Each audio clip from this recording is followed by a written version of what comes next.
가련의 문전에서 가련과 이별을 하려니 가련한 나그네가 더욱 가련하구나. 가련아, 가련한 몸 떠나감을 슬퍼하지 마라. 가련을 잊지 않았다가 가련에게 다시 오리. 가련이란 기생을 만났다가 떠날 때 지은 김삿갓의 시를 전해드렸습니다. 안녕하세요. 사랑과 은혜입니다. 오늘도 김삿갓 이야기를 여러분에게 전해드립니다. 정처 없이 떠돌다가 이런 사람 저런 사람 만나면서 온갖 풍파를 겪어온 김삿갓. 그런 중에는 생각지도 못한 아름다운 여인을 만나 하룻밤 풋사랑을 나누기도 합니다. 어떤 노파의 부탁으로 기생이 된 딸아이를 찾아보려 했던 김삿갓. 가련은 용모가 아름다웠을 뿐만 아니라 시를 잘 이해하고 좋아하는 여인이었습니다. 그 여인은 남몰래 김삿갓을 마음속으로 연매하고 있었습니다. 가련은 김삿갓을 만나자마자 그에게 빠져듭니다. 김삿갓은 가련으로부터 온갖 대접을 받으며 호강을 하며 한동안 지냅니다. 그러나 김삿갓은 다시 또 방랑의 길을 떠나야 합니다. 오늘의 이야기 전해드립니다. 술 한 잔에 시 한 수를. 김삿갓은 줄곧 요리 걸식만 해오던 몸인지라 가련의 정성스러운 공대가 그렇게 고맙고 즐거울 수 없었다. 그러나 가련은 김삿갓을 극진히 받들어 모시면서도 내심으로는 그가 언제 떠나버릴지 몰라 그날그날이 불안하기 짝이 없었다. 더구나 그의 초탈한 해학과 멋진 풍류와 탁월한 시치 등을 속속들이 알고 난 이제 와서는 어떤 일이 있어도 헤어지고 싶지 않았던 것이다. 그러나 김삿갓은 세속적인 애정에 현혹되어 언제까지나 머물러 있을 사람으로는 보이지 않았다. 그러기에 가련은 되도록이면 오래도록 붙잡아두고 싶은 마음에서 여러 가지 방도를 강구하고 있었던 것이다. 한편 김삿갓은 날이 가고 달이 바뀌는 데 따라 자기 자신을 가끔 반성해보게 되었다.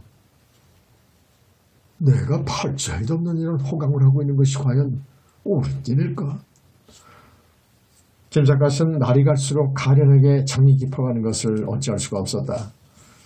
그러면서도 기녀에게 몸을 묶어버릴 생각은 추호도 없어 어떤 때에는 이런 생각도 해보았다. 김병현아, 너는 정신을 차려. 너 자신의 과거를 반성해보아라. 너는 조상이 저지른 죄악을 속죄하기 위해 처자식까지 버리고 집을 나온 몸이 아니었더냐. 그러한 내가 이제 와서 기녀의 품 안에서 방탕을 일삼고 있다면 너는 한낱 무례한이 아니고 뭐겠는가. 김삿갓은 그러한 죄책감을 느끼면서도 어영부영 허송세월을 하고 있는 사이에 어느덧 가을이 가고 겨울이 왔다. 북쪽 나라는 겨울이 빠르다. 어느 날은 새벽에 무심코 창문을 열어보니 산과 들이 하얀 눈에 덮여있는 것이 아닌가. 김삿갓은 눈을 보는 순간 나는 하루빨리 길을 떠나야 한다는 충동이 느껴져서 즉석에서 다음과 같은 즉흥시를 한 줄 써갈겼다. 하얀 눈가루를 누가 하늘에서 뿌렸을까. 눈이 부시도록 타락 앞이 밝구나. 모든 골짜기에 달빛이 어린 듯하고 산은 옥으로 깎은 듯 그 모습 그윽하다. 배를 타고 섬계로 숨은 사람을 찾아가 반가운 그 사람과 글 토론이나 할까나. 문장 대가가 이 좋은 경치 보고 나면 멋들어진 시가 100편은 나오리라. 김삿갓은 시를 읽고 나자 길을 떠나고 싶은 충동이 새삼절실해 왔다. 가련은 잠에서 깨어나며 김삿갓에게 묻는다. 잠은 안 주무시고 새벽부터 무슨 글을 쓰고 계시옵니까? 간밤에 눈이 왔기에 지금 눈경치를 내다보며 시를 한 수 지었네. 자네가 한번 읽어보게. 가련은 김삿갓이 내밀어주는 시를 읽어보다가 가슴이 철렁하였다. 그 시에는 김삿갓이 길을 떠나려는 심정이 여실히 나타나 있었기 때문이었다. 그러나 가련은 김삿갓과 헤어지고 싶지 않았다. 무슨 수단을 써서라도 오래도록 붙잡아두고 싶기에 불시에 이런 말을 하였다. 참 하몽사도께서 사카도론을 꼭 한번 만나 뵙고 싶다고 하시면서 저더러 그 말씀을 꼭 전해달라는 분부가 계셨는데 제가 깜빡 잊어버리고 있었사옵니다. 그것은 새빨간 거짓말이었다.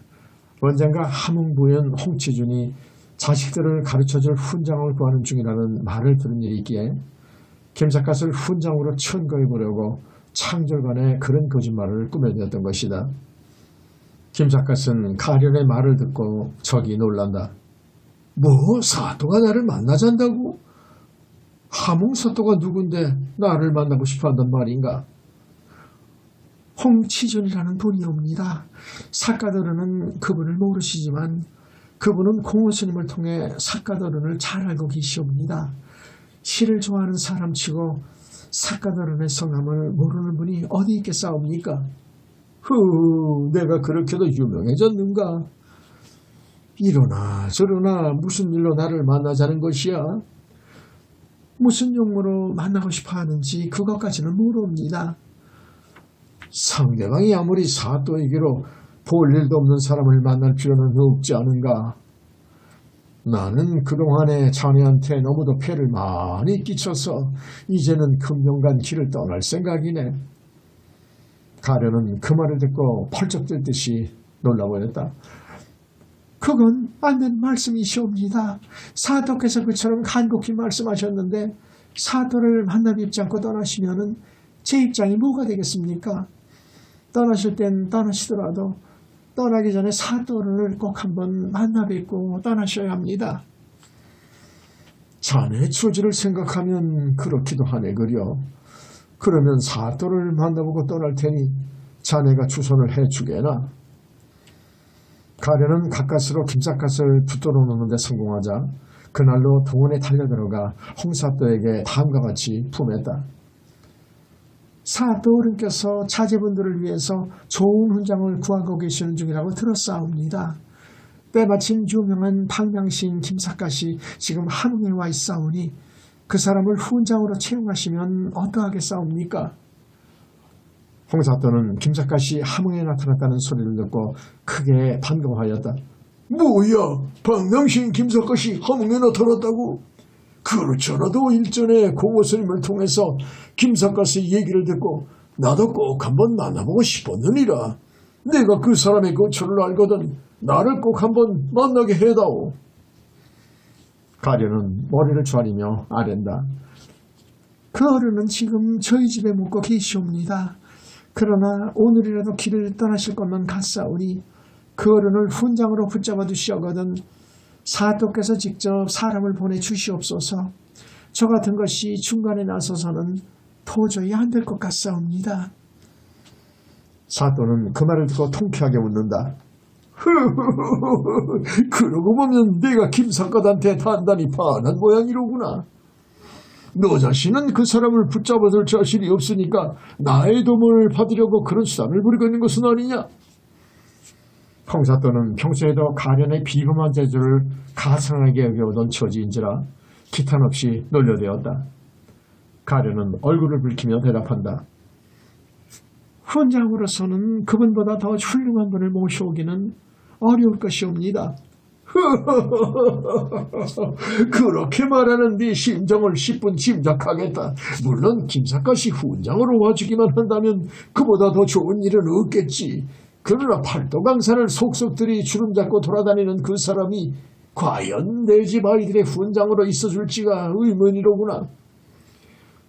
사또 어른께서 하시고자 하시면 무슨 일인들 불가능한 일이 있겠사옵니까? 내가 알아서 노력해보겠다. 온갖 한량들을 눈꼬리로도 거들떠보지 않던 네가 김삿갓한테만은 열을 흘리는 것을 보니 김삿갓이야말로 천하의 풍류의 김이 틀림없는가 보구나. 가련은 홍사또에게 몇 번이고 훈장으로 채용해 줄 것을 당부하고 나서 집에 돌아와 기다리고 있었다. 홍사또가 가련의 집에 이방을 보내온 것은 바로 그 다음 날의 일이었다. 김삿갓은 이방이 데리러 왔다는 소리를 듣자 행장을 완전히 차리고 나서며 가련에게 이렇게 말하는 것이 아닌가. 자네한테는 오랫동안 신세가 너무도 많았네. 나는 사또를 만나보고 그대로 길을 떠날 생각이니까 자네하고는 여기서 작별을 나눠야 하겠군. 그러나 인생 하처불상봉이라는 말이 있으니 인연이 있으면 다시 만나게 될 걸세. 가련은 그 소리에 눈물이 활칵 솟구쳐 올랐다. 행장은 그만두었다가 사또를 만나러 온 뒤에 가지고 가셔도 될 일이 아니옵니까? 그러나 김삿갓은 고개를 가로흔든다. 아니야. 어차피 떠날 사람은 미련을 남기지 않고 깨끗이 떠나야 하는 법이야. 김삿갓이 행장을 갖추고 뜰 안으로 내려가자 가련은 치맛기로 입을 가리며 눈물만 글썽거릴 뿐 아무 말도 못했다. 김삿갓도 그 모양을 보고서는 발길을 돌리기가 거북하여 잠시 머뭇거리다가 이 사람아, 불전의 회자정이라는 말이 있지 않은가? 만나고 헤어지는 것은 인생의 다반사인데 뭘 그토록 섭섭해하는가? 헤어져야만 다시 만나는 기쁨을 기대할 수 있을 게 아닌가? 하고 일부러 너스레를 쳐보았다. 가련은 눈물을 닦으며 말한다. 다시 만날 수만 있다면 얼마나 즐겁겠사옵니까마는. 그 다음은 목이 메어 말이 나오지 않았다. 물론 김삿갓을 훈장으로 붙잡아 두도록 사또에게 신신당부를 해두기는 했었다. 그러나 김삿갓이 사또의 말을 들어줄 것 같지 않아 마냥 슬프기만 했던 것이다. 김삿갓은 짐짓 웃음을 지어 보이며 자네는 시를 좋아하니 내가 떠나기 전에 자네한테 옛날 시를 한 수 들려줄까? 그리고 다음과 같은 시를 소리내어 읊어주었다. 새들은 같은 나무에서 잠을 자도 날이 밝으면 뿔뿔이 헤어지도다. 인생의 만남과 헤어짐도 그와 같으니 어찌 다 눈물을 흘려 옷을 적시나. 가련은 그 시를 듣고 나자 마음이 활짝 넓어지며 슬픔이 한결 가셔지는 것만 같았다. 어른의 말씀은 잘 알아들었사옵니다. 부디 그 평안 내 평안 하시옵소서. 말은 그렇게 하면서 가련은 사또가 김삿갓을 훈장으로 붙잡아 두어주기를 기대하는 마음은 아직도 간절하였다. 그리하여 문간에 기대서서 눈물을 씹어삼키며 전송을 하고 있노라니까 김삿갓도 차마 발길을 돌리기가 괴로운지 가련을 거기 바라보다가 즉석에서 결별시 한 수를 다음과 같이 들려주는 것이었다.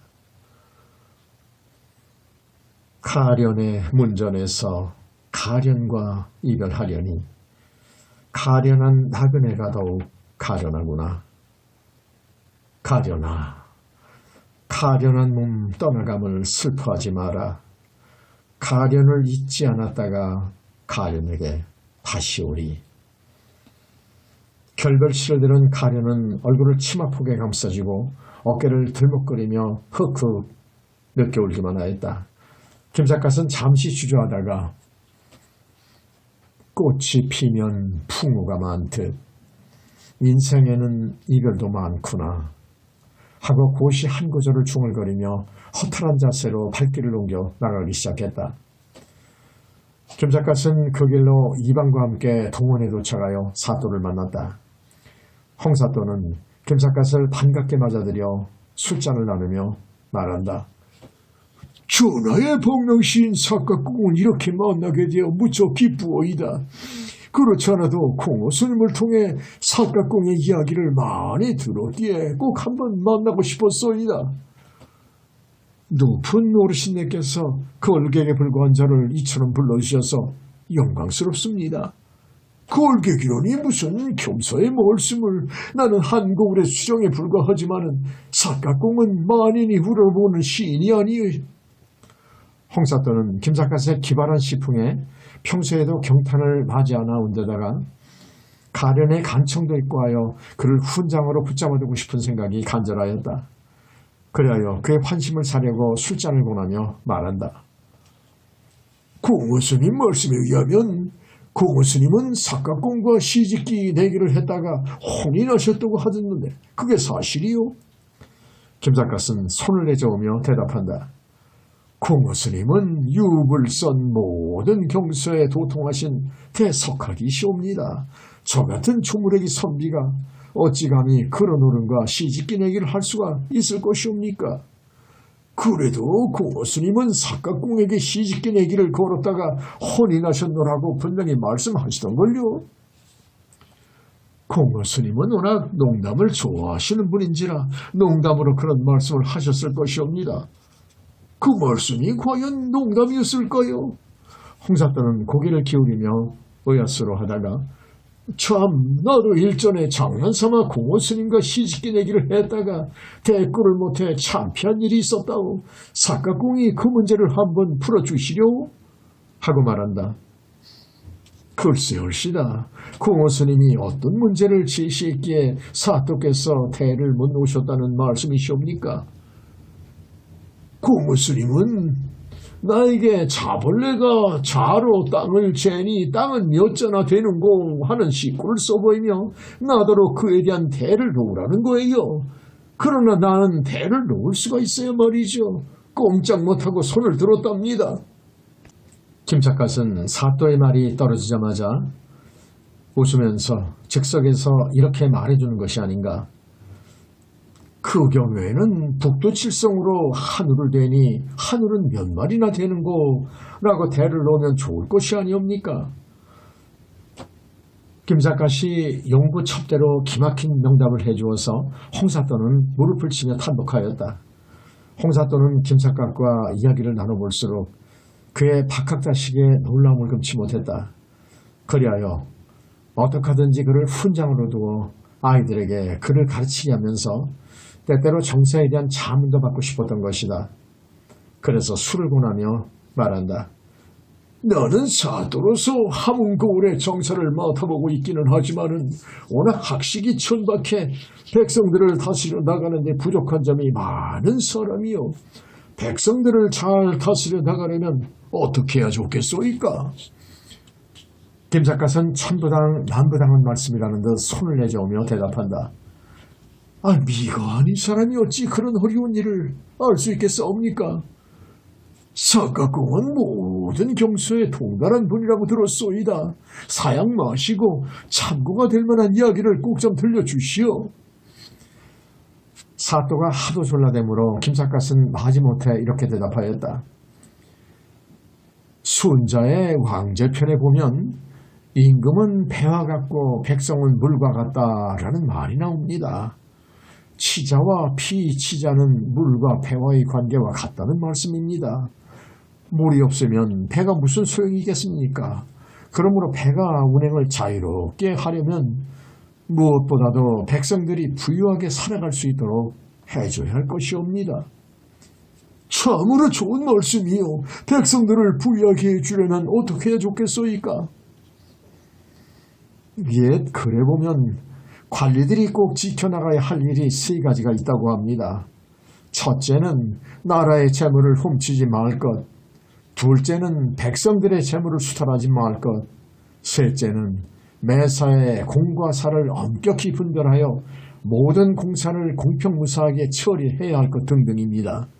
이상과 같은 세 가지만 충실하게 지켜나가면 백성은 가만 내버려 두어도 저절로 부유하게 살아갈 수 있게 된다는 것이옵니다.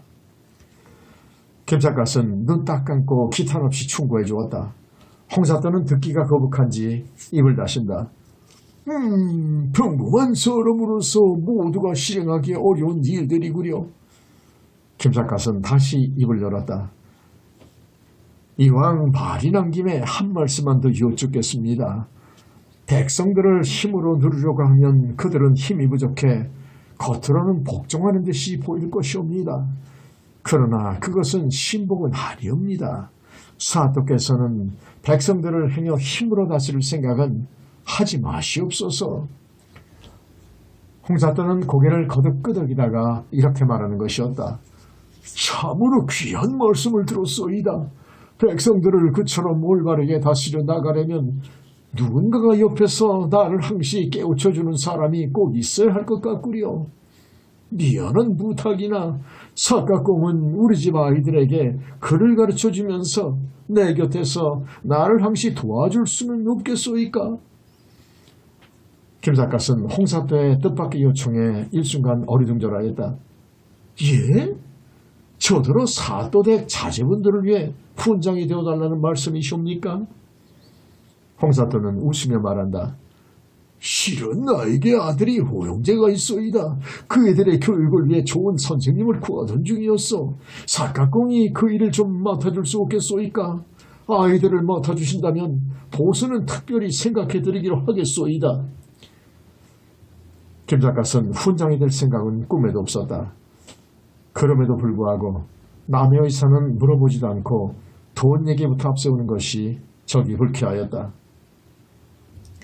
저는 워낙 구름처럼 떠돌아다니기를 좋아하는 몸인지라 어느 한 곳에 머물러 있을 생각은 없사옵니다. 게다가 저는 남을 가르칠 만한 소질조차 없는 놈이옵니다. 그러나 홍사또는 쉽게 단정하라고 하지 않았다. 그러지 마시고 나의 간청을 꼭 들어주소서. 어린아이들을 가르친다는 것이 얼마나 보람된 일이겠소이까. 그 말씀은 그만하시고 술이나 한 잔 더 주십시오. 홍사또는 술을 손수 따라주며 김삿갓에게 이런 말도 들려준다. 우리 고을의 직제는 사또인 내 아래 판관과 교수가 각각 한 명씩 있다고. 지금 당장은 교련이 없지만 만약 사각공이 훈장으로 계셔만 준다면은 공석이 생기는 대로 사각공에게 그 자리를 겸임하게 할 생각은 없지 않소이다. 김삿갓은 그 말을 듣고 아연히 놀랐다. 공과 사를 혼동해서는 안 된다고 조금 전에 분명하게 일러주었건만 홍사또는 자식들을 위해 훈장 자리를 맡아주는 사람에게는 벼슬까지 주겠노라고 말하고 있으니 세상에 그처럼 심한 공사 혼동이 어디 있단 말인가. 김삿갓은 입맛이 하도 써서 그 얘기라면 내일 명확하게 대답을 해드릴 테니 오늘 밤은 술이나 마음껏 먹게 해주십시오. 하고 적당히 휘갑을 쳐버렸다. 홍사또는 모든 일이 뜻대로 되는 줄 알고 술을 연방 고내가면서 다시 말한다. 사각공이 우리 집 아이들을 맡아주기만 하면 부귀와 영화를 마음껏 누릴 수 있도록 해드리겠소이다. 김삿갓은 사또가 무슨 소리를 하거나 들은 척도 아니하고 술만 마셨다. 그리하여 마침내 그 자리에 쓰러져 잠이 들었다가 새벽녘에 깨어보니 옆에 아무도 없지 않은가. 김삿갓은 도망갈 때는 이때라 싶어 목이 말라도 도둑 샘물은 마시지 않고 몸이 더워도 나쁜 나무 그늘에는 쉬지 않는다. 나는 시한수를 써놓고 밖으로 달아나와 버렸다. 새벽바람이 살을 잃듯이 차건만 자유의 길을 떠나는 김삿갓은 마냥 즐겁게만 했던 것이다. 홍사또 댁에서 탈출한 김삿갓은 발길을 북쪽으로 돌렸다. 함흥 땅을 벗어나 홍은으로 가려는 것이었다. 함흥에서 홍은으로 가려면 함갈령이라는 험한 고개를 넘어야 한다. 날씨가 아침부터 흐리멍덩하더니 함갈령 고개 밑에 이르렀을 때에는 눈이 내리기 시작하였다. 처음에는 목과 같이 탐스러운 눈송이가 나비처럼 한두 송이씩 휘날리기 시작하더니 나중에는 본격적인 한방눈으로 변하여 온 천지에 소나기처럼 사정없이 퍼부어대는 것이었다. 한방눈을 맞아가며 깊은 산속을 거니는 것은 매우 운치가 있었다. 눈은 사갓의 어깨 위로 소리 없이 내려 쌓인다. 눈을 맞아가며 언덕길을 천천히 걸어 올라오노라니 문득 소동파의 시에 나오는 시 한 구절이 머리에 떠올랐다. 당나라의 시인 맹어연은 눈이 오기만 하면 나귀를 타고 돌아다니며 시를 짓는 버릇이 있었기 때문에 소동파가 그런 시를 지었던 것이다. 아닌 게 아니라 눈을 맞으며 산속을 거니는 것처럼 풍류적인 일은 없을 것 같았다. 그러기에 옛날 시인들은 눈에 대한 시가 허다하다. 시인 고개는 눈 속에 매화 핀 것을 바라보며 눈 덮인 산 속에 선비가 누웠으니 달빛 밝은 숲속에서 미인이 오네 라고 읊어 매화를 미인에게 견주었고, 또 진익중이라는 노시인은 하얀 머리로 눈을 보기가 부끄러워 다음과 같은 시를 읊기도 하였다. 하얀 머리로 눈을 보기가 부끄러워 아침이 다가도록 문을 열지 않았소. 아이들은 병 아닌가 걱정스러워 창밖에서 감기냐고 물어를 보내.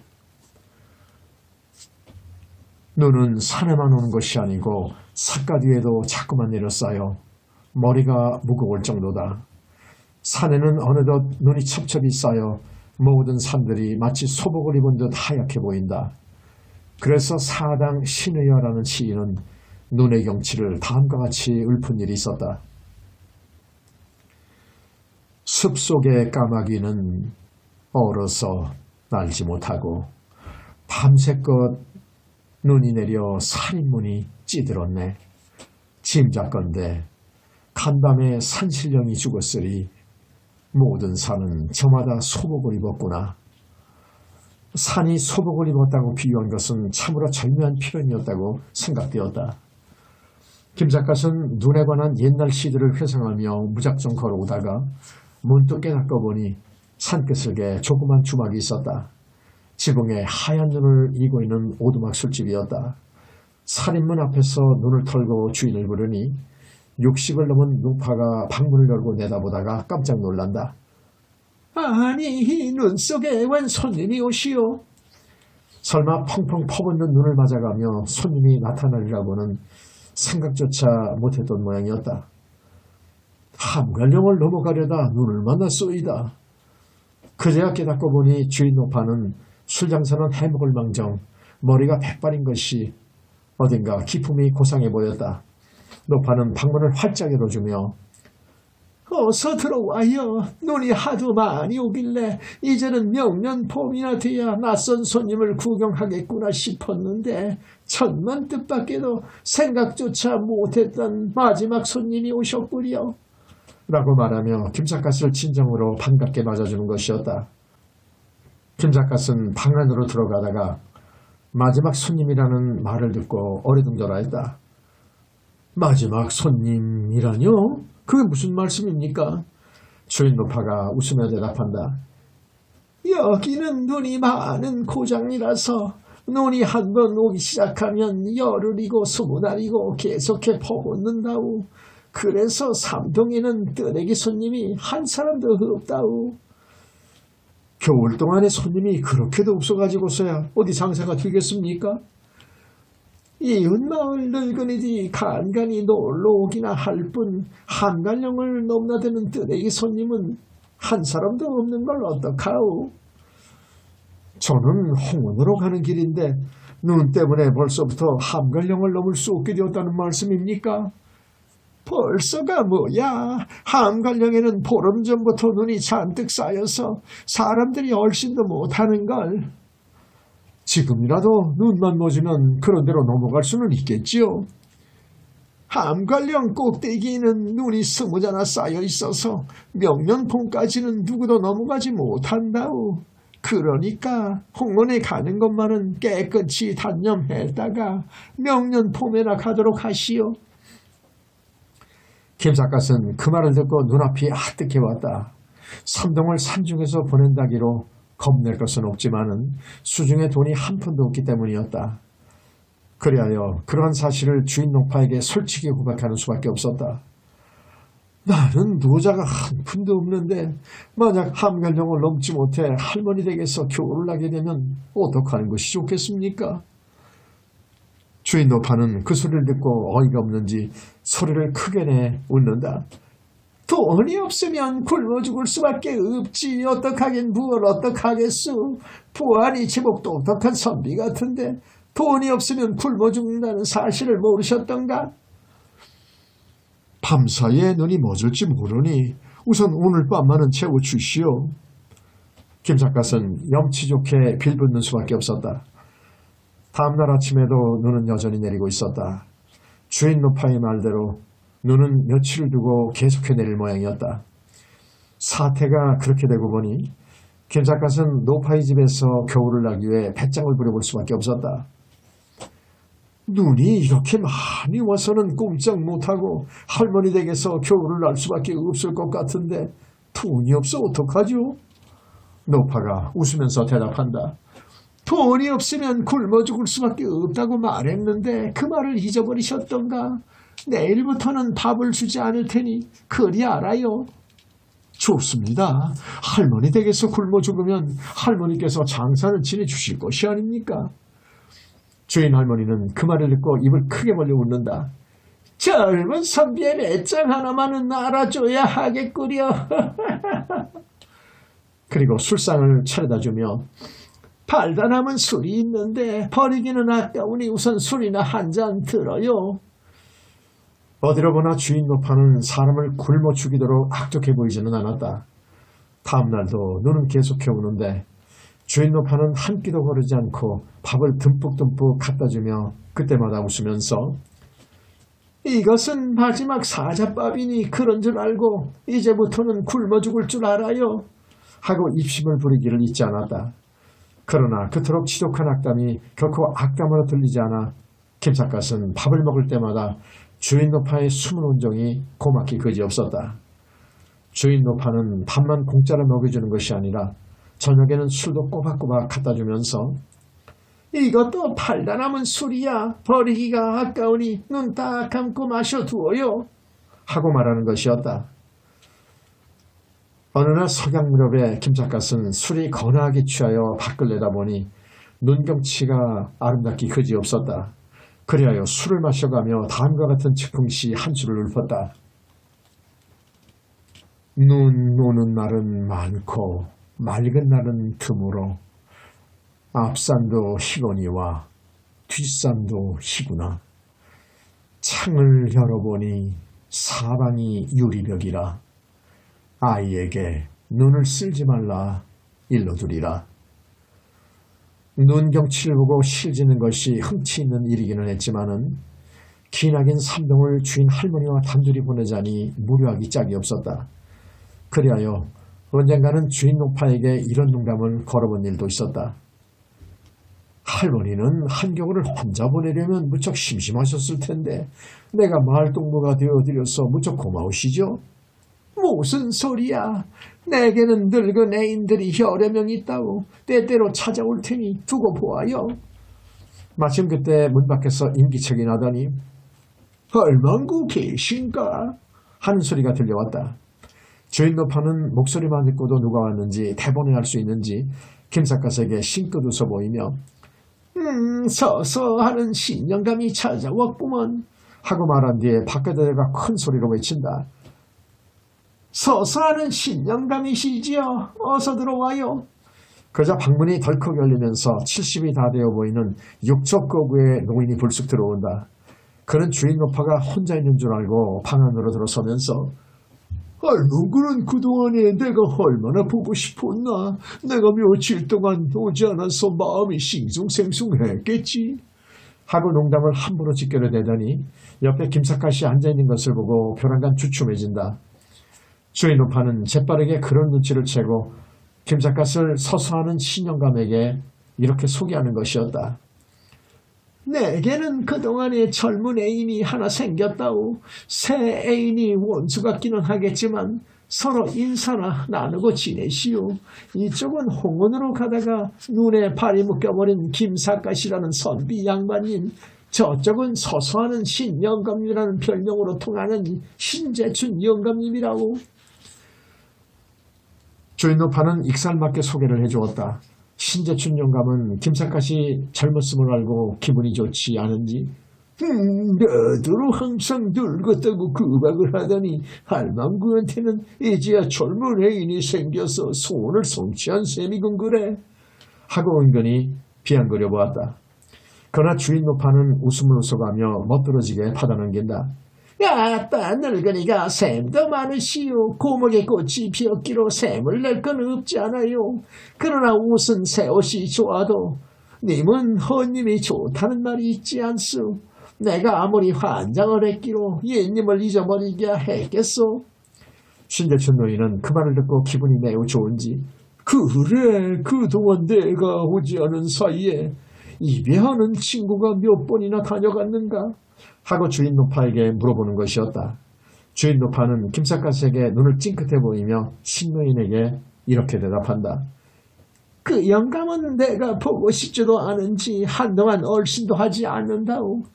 두 영감님이 약속이나 한 듯이 얼씬도 하지 않기에 모두들 마음이 변해버린 줄 알았는데 서서 하는 신영감만은 오늘 찾아와 주셨으니 그런대로 다행이요. 아따 이비하는 영감쟁이는 마음이 변할지 몰라도 나만은 임자에게 일편단심이라는 걸 모르는가. 바람둥이 늙은이들의 말을 누가 믿을 줄 아시오. 아무 실속도 차리지 못할 늙은이들의 입으로만 주고받는 음담이 제법 그럴듯하였다. 아무튼 김삿갓은 서서하는 신영감님과 예배하는 신영감님이라는 괴상망측한 별명이 어째서 생겨나게 되었는지 자칫 궁금해 견딜 수가 없었다. 신재춘 영감은 주인 노파를 상대로 음담패사를 한바탕 씨부려 싸다가 문득 친구의 소식이 걱정스러운지 정색을 하며 말한다. 참, 그 친구가 오랫동안 얼씬도 하지 않았다는 걸 보면 혹시 몸이 불편한 탓은 아닐까? 주인 노파도 그 소리를 듣고 나더니 금세 얼굴을 걱정스러운 빛을 띠며 설마 그렇기야 하겠소. 나이에 비해 무척 건강한 편인걸. 아니야, 우리 같은 늙은이들은 언제 어떻게 될지 모르거든. 내일은 어떤 일이 있어도 그 친구를 집으로 직접 찾아가 봐야 하겠는걸. 무척 걱정스러운지 노상 경황이 없는 말투였다. 설마 알아놓기야 했겠소. 이왕 오셨으니 친구가 없더라도 한 잔 드시려오. 그 친구가 걱정스러워서 술 맛이 날 것 같지 않은걸. 마침 그때 문 밖에서 신발 터는 소리가 나더니 할망구 계신가? 하고 말하며 방 안으로 불쑥 들어서는 사람이 있었다. 신재춘 노인은 체구가 역적 거구이건만 이번에 나타난 영감님은 키가 5자가 될까 말까 할 정도로 지극히 왜소하였다. 그러나 그 노인이 바로 화제 인물인지 신재춘 영감은 정작 친구가 나타나자 조금 전에 걱정했던 것과는 딴판으로 됐던 욕설부터 퍼붓는다. 이 난쟁이 놈아, 너는 진작 되실 일이지 우리끼리 정담을 나누고 있는데 무엇을 얻어먹으려고 나타났느냐. 난쟁이 노인이 가만히 있을 리 없었다. 아따 이 덕신이 같은 놈아, 내 놈은 나도 모르게 할망구를 꼬시러 왔구나. 내 놈이 무슨 지랄을 부려도 이 집 할망구는 어디까지나 내 것인 줄 알아라. 접고 지랄하네. 고작해야 입에밖에 해주지 못하는 점팽이를 누가 좋아할 줄 알고 그런 큰 소리를 하느냐. 전말 말고 어서 술이나 사거라. 이놈아, 누구더러 술을 사라고 지랄이냐. 이놈아, 내 놈이 효자가 되고 싶거든. 애비가 살았을 때 술이라도 한 잔 따뜻하게 대접해야 할 게 아니냐. 이 우라질 놈아, 애비더러 술을 사라고 졸라대는 후레자식 놈은 내 놈을 처음 보았다. 두 늙은이가 험상궂은 욕설을 생명내기로 주고받는 동안에 주인 노파는 부엌에 나가 술상을 들고 들어오더니 김삿갓에게 새로 나타난 영감님을 이렇게 소개해 주는 것이었다. 이 노인이 바로 예배하는 신영감님인 신삼봉 영감이라오. 두 분은 만나기만 하면 서로 간에 악담을 퍼붓는 원수지간인 줄 알아요. 김삿갓은 웃으며 이렇게 대를 놓았다. 두 분은 정말로 좋은 친구십니다. 무척 가까운 친구 사이가 아니고서야 욕을 어떻게 마음대로 퍼볼 수 있겠습니까? 신삼봉 영감은 술을 한 잔 마시고 나서 김삿갓에게 술잔을 내밀어주며 넌지시 나무란다. 너 형은 실언을 하셔도 분수가 있지. 저런 거지 발사기 같은 놈하고 나하고 무슨 친구란 말씀이요. 그러자 이번에는 신재춘 영감이 들고 나온다. 이놈아 네 놈이 그 말 하나만은 잘했다. 내가 아무리 낙낙까지가 늘어졌기로 환양년의 소곡가랑이 같은 네 놈을 친구로 여기진 않으냐. 그야말로 어림도 없는 소리다. 여보게 할망구 그렇지 않은가? 주인 노파에게 응원을 구하니 주인 노파는 능청스럽게도 이렇게 꾸며대는 것이었다. 나는 서서 해주거나 입에 해주거나 해주기만 하면 모두가 좋아한다우. 두 분이 박치기를 하든가 육박전을 하든가 마음대로 하시오. 김삿갓은 마침 이때라 싶어 아까부터 궁금하게 여겨오던 일을 주인 노파에게 이렇게 물어보았다. 두 분께서는 제각기 괴상한 별명을 가지고 계신 것 같은데 도대체 서서한다는 것은 무슨 뜻이며 입에한다는 것은 무슨 뜻이옵니까? 그러자 신재춘 노인이 화를 벌컥 내며 대답을 가로막는다. 그것은 불안의 때 같은 저놈이 만들어낸 욕설이라오. 거기에 대해 주인 노파는 이렇게 설명해 주는 것이었다. 두 노인이 모두 신시임에는 틀림이 없지만 하나는 매울 신자 신시요 하나는 납신자 신시다.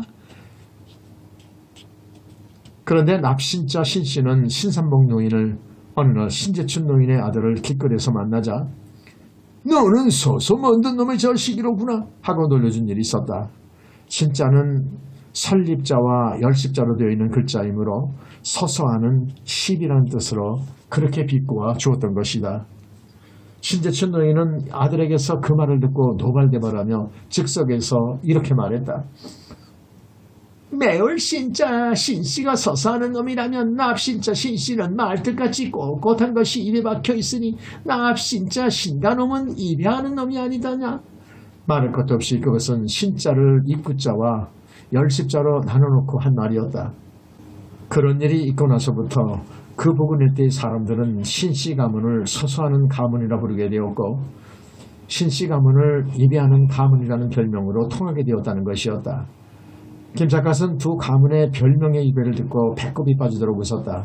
그리고 좌중에 대고 이렇게 익사를 부렸다. 서서하거나 입에하거나 어쨌든 한다는 것은 얼마나 좋은 일입니까? 주인 할머니는 복도 많으십니다. 주인 노파는 그 소리를 듣고 크게 웃는다. 아이고 머니나 나는 두 영감님한테 아래 위로 시달리기에 바빠서 술은 언제나 파는고. 주인 노파가 멋지게 웃어하는 바람에 좌중에는 폭소가 터졌다. 겨울 동안에는 어쩔 수 없이 눈 속에 파묻혀 살아야 하는 산골 늙은이들에게는 어쩌다 한 번씩 술집을 찾아오는 것이 유일한 즐거움이다. 돈 많이 들지 않고 기나긴 겨울밤을 제법 흥겹게 보낼 수 있는 것은 오직 주막이 있을 뿐이었던 것이다.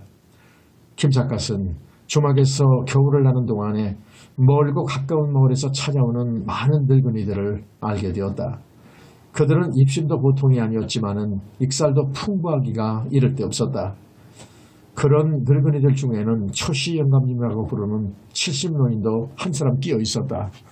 초시 영감님은 입심은 좋은 편이 못 되어도 학식만은 누구보다 유식하였다.